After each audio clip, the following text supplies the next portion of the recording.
항상 사랑하고 존경하는 시청자 여러분, 안녕하십니까? 하늘에서 재앙이 빗발친다. 데일리 재앙 브리핑입니다.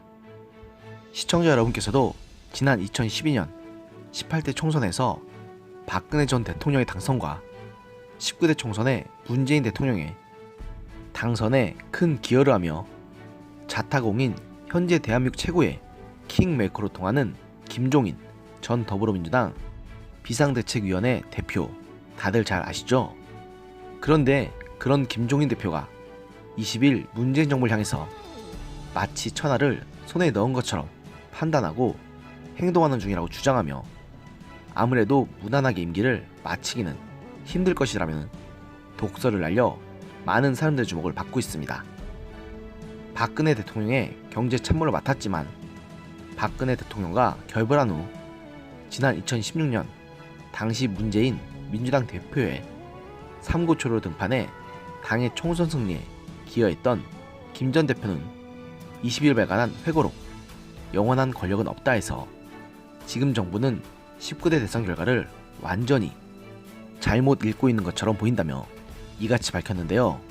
김 전 대표는 문 대통령이 4파전으로 치러진 1987년 대선을 제외하고는 역대 어느 대통령보다 적은 41% 득표율로 당선된 점의 의미를 제대로 해석해야 한다는 점을 지적하면서 선거 결과에 너무 도취하거나 반대로 결과를 무시하면 그런 정치는 성공할 수 없다고 쓴소리를 했습니다. 그러면서 김 전 대표는 누군가 대통령이 되면 그 세력이 모든 것을 가져가는 승자 독식의 정치 구조를 근본적으로 바꾸지 않으면 박근혜의 비극은 되풀이되고 또 되풀이될 것이라고 말하며 선거 승자가 모든 권력을 독차지하는 현재 권력 구조를 개편해야 한다는 목소리를 높이면서 이 순간 재임하고 있는 대통령도 돌아가는 형국을 보면 편하게 임기를 마칠 가능성이 극히 낮아 보인다고 문재인 대통령을 겨냥한 직격탄을 날렸습니다. 그러면서 김 전 대표는 문재인은 수줍은 사람이었다며 문 대통령이 2016년 총선 전 집으로 3번 찾아와 당을 맡아달라고 설득한 일화를 소개하기도 했는데요. 김 전 대표는 이 일화에 대해 밤중에 연달아 3번이나 찾아왔는데 혼자 오는 법이 없었다. 배석자가 주로 이야기하고 문재인은 거의 말을 하지 않다가 도와주십시오 라는 말만 거듭했다고 전했습니다.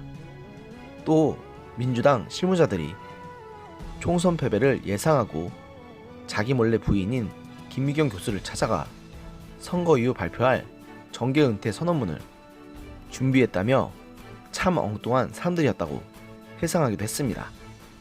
자신의 비례대표 2번 배정에 대해서는 문 대통령이 비례대표를 먼저 제안하고서도 이후 셀프 공천 논란이 발생하자 전후 사정을 설명하지 않고 나몰라라 입을 닫은 채 은근히 그 사태를 즐기는 태도를 취했다고 주장하는 등 전반적으로 자신의 그간 정치 행보에 대해서 변화하는 태도를 취하기도 했지만 김종인 전 대표가 문재인 대통령이라는 사람을 어떻게 보고 있는지 이 책에서 다 드러난 것 같습니다.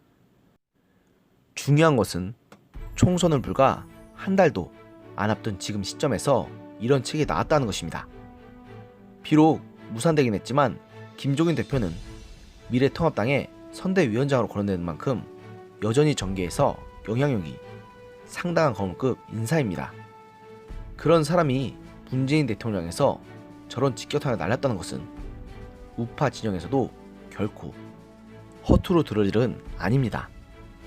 2명의 대통령을 배출한 김종인 위원장이 이번 총선을 앞두고 낸 책인 만큼 얼마나 많은 사람들이 김 전 대표의 책을 보고서 영향을 받겠습니까? 그만큼 김종인 위원장의 책이 이번 총선에 미칠 영향력이 결코 적지 않을 것이기 때문에 결코 우파 진영에서도 가볍게 넘겨서는 안 됩니다. 더 주목할 점은 김종인 위원장이 자신의 손으로 배출한 것이나 다름없는 대통령인 문재인 대통령에서 편하게 임기를 마치지 못할 것 같다는 독설을 날린 것입니다. 사실 문재인 대통령은 지금까지 줄곧 자신의 강성 지지자들을 위한 정치만 했었지 국민 전체를 바라보는 정치를 한 적은 단 한 번도 없습니다. 그런 사람에게 저런 비판은 매우 당연한 것이지만 다른 사람도 아니고 문재인 대통령을 그 자리에 오르게 하는데 큰 기여를 한 김종인 대표가 저런 말을 했다는 것은 단순한 우파 지식인이 저런 말을 한 것과는 차원이 다른 파급력이 지닙니다.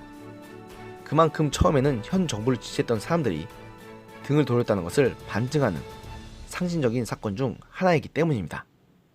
현 정부의 탄생에 기여했던 노정객의 분노 어린 목소리가 담긴 저 책이 과연 총선 앞둔 지금 이 시점에서 어떤 영향력을 보일까요?